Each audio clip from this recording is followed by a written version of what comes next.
देखिए, अब जो है ये केवल एक भ्रष्टाचार की लड़ाई नहीं है, अब जो ये बन गई है ये हमारे जमीर और आत्मसम्मान की लड़ाई बन गई है। एक तरफ वो जो पैसा देकर एसआई में सेलेक्ट हुए, डीवी पीएचडी में सेलेक्ट हुए, चाहे वो 100 है, चाहे 500 है, चाहे 10,000 है।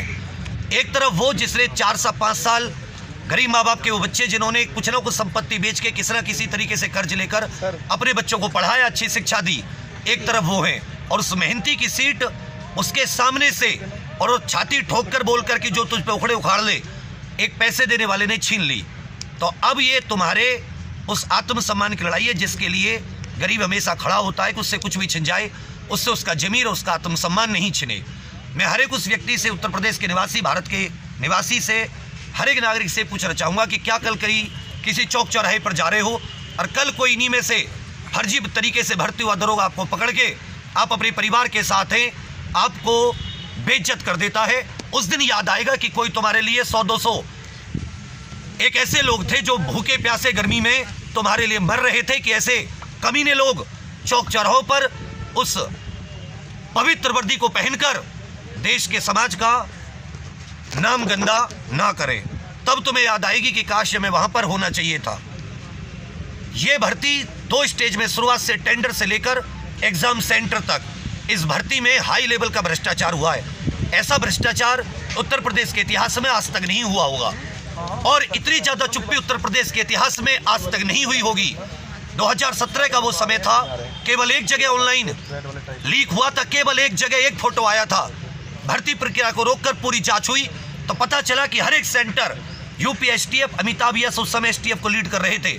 अभी किसी गूगल पे डाल के आपको 10 अखबारों की कटिंग मिल जाएगी कि किस तरीके से संगठित रूप से इसे संगठित गिरोह, हर एक, अगर आप कोई पुलिस वाले होंगे तो उनसे पूछिएगा कि जो संगठित गिरोह होते हैं उनकी हिस्ट्री शीट बनती है पूरी।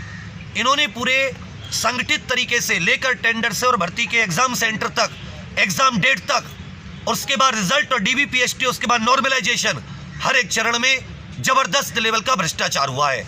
हम तुम्हारी सीट खाने नहीं बैठे, हम तुम्हें तुम्हारी ईमानदारी की, मेहनत की सीट दिलाने बैठे हैं। शर्म की बात इतनी है कि हम लोगों को बैठना पड़ रहा है जिसके ऊपर, जिसका कोई कहीं तक मतलब नहीं बनता। किसके लिए? कि तुम्हें मेहनत करना सिखाया था, उसके लिए। तुम लोग आस पड़ोस के भी हजारों लोग होंगे जो इससे पीड़ित होंगे, लेकिन तुम में से कोई अपने हक की आवाज उठा रहा। हमें खुशी रहेगी, हमें गर्व रहेगा कि हमने जो पढ़ा किताबों में बचपन से, उन संवैधानिक अधिकारों की जाकर हमने मांग की। हमें गर्व रहेगा कि हमने जो भगत सिंह, सुखदेव, आजाद जी, इनकी कहानियों को पढ़ के सीखा, बाबा साहब के संघर्ष को देखकर जो हमने सीखा, महात्मा गांधी जी के संघर्ष को देखकर जो सीखा, उससे अपने जीवन में जिया। मरेंगे तो आत्मा आराम से आंखें मिलाकर बात कर पाएगी, ना कि उन भेड़ियों की तरह जो चोरी से करके उस पवित्र वर्दी को धारण करना चाहते हैं। एक बार फिर से याद दिला दें, एक भी भर्ती नहीं होगा जिसने भी चोरी की है, यही मर जाएंगे। लेकिन याद रखिएगा, तुम में से एक को भर्ती नहीं हो जाएंगे, चाहे तुम मेरे कार्यालय पर धरना दे दो, चाहे तुम जेल तो जाओगे अलग से। अगर तुमने किसी प्रकार से फिजिकल कुछ भी करने की कोशिश की, तुम में दम है, तुम भी जाओ, कहो जाके खुलेआम कि हमने चोरी की, हमें जाने दो, हमें भर्ती हो जाने दो। और ये दम नहीं है कहने का, तो हक नहीं है तुम्हारा चोरी से सीट लेने का। अब ये बच्चे यहाँ पे खूब, ऐसी संख्या कम नहीं है, इतनी 48 डिग्री 47 डिग्री अगर टेम्परेचर में यहाँ पर अगर एक बच्चा भी बैठे ना, तो समझना वो किसी शेर का जना बच्चा है, वो किसी गीदड़ का नहीं है। आज शाम 5 बजे, आज 17 मई शाम 5 बजे हम एक लाइव कर रहे हैं, उसमें बहुत तगड़े सबूत हैं शुरुआत से लेकर।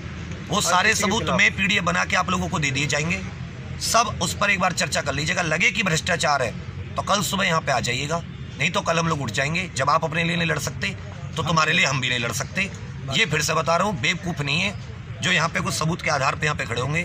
भ्रष्टाचार हुआ है जिसमें वही अधिकारी शामिल है जिन अधिकारी को जांच का अध्यक्ष, मैंने चोरी की और मुझी को चार्ज दे दिया गया कि जाके जांच कर कि तूने चोरी की या नहीं की, तो क्या कभी मैं खुद की चोरी पकड़वाऊंगा? अरे तो कोई अंधबुद्धि व्यक्ति भी जानेगा कि खुद कोई चोर अपनी चोरी नहीं पकड़वाता। चोर खुद चोरी की बात बता देता तो पुलिस की जरूरत क्या थी? और बड़े से बड़े अधिकारी, और इसमें हो सकता है बड़े से बड़े नेता भी शामिल हों, और इसका शाम 5 बजे हम लोग पर्दाफाश करेंगे। आप ये जितना भी, जहाँ भी, जिस भी चैनल वीडियो पे आप देखो, सब लोग शेयर करना। अहम बात, ज्यादा से ज्यादा शेयर, ज्यादा से ज्यादा, ये तुम्हारी ही लड़ाई है। मतलब कि ये सबसे ऊपर हो आज, ये चीज आज भारत में सबसे ऊपर होनी चाहिए, क्योंकि ये मूल अत्याचार है, न कि दूसरी बात। उसको सुनिएगा, उन सबूतों को देखिएगा।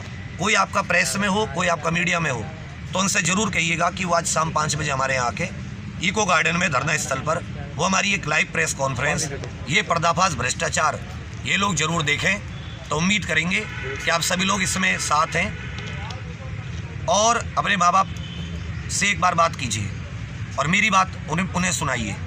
ये आप सिर्फ इतना नहीं है कि आप पैसा देके, अपनी ज़मीन जायदाद बेच के, कर्ज लेके, पैसा देके बच्चों को पढ़ने भेज दें, किताब कॉपी ला के दे दें, केवल यहाँ से आपका फर्ज पूरा नहीं होता। अन्याय हुआ है साफ साफ, ईमानदारी का दम भरने वाली सरकार में कहो घोर अन्याय। इतना अन्याय कि रात को 12 बजे 10 महिलाएं, 50 लड़कों को उठा के बाहर फेंक दिया जाता है। आतंकवादी नहीं थे, शांति से, इतनी शांति से तो आज तक इसी को गार्डन में कोई धरना नहीं हुआ होगा। इससे ज़्यादा तो अशांति नेता अपनी रैली में फैला देते हैं। हम यहाँ चुप बैठे थे, आराम से बैठे थे, 12 बजे उठा के भगा दिया। हम भी यहाँ, अगर मैं कह रहा हूँ, चुनौती देता हूँ पूरी सरकार को, पूरे सिस्टम को, पूरी व्यवस्था को, हर एक IPS IAS को, जो माइकल लाल आज गलत साबित कर दे मांग को, आज उड़ जाएंगे शाम को। या तो हमें गलत साबित कर दो, या फिर हमें ऐसे उठा के मत भगाओ। बस इतनी आपसे रिक्वेस्ट है। सभी लोग कल यहाँ चाहिए इको गार्डन, समझे मेरी बात। और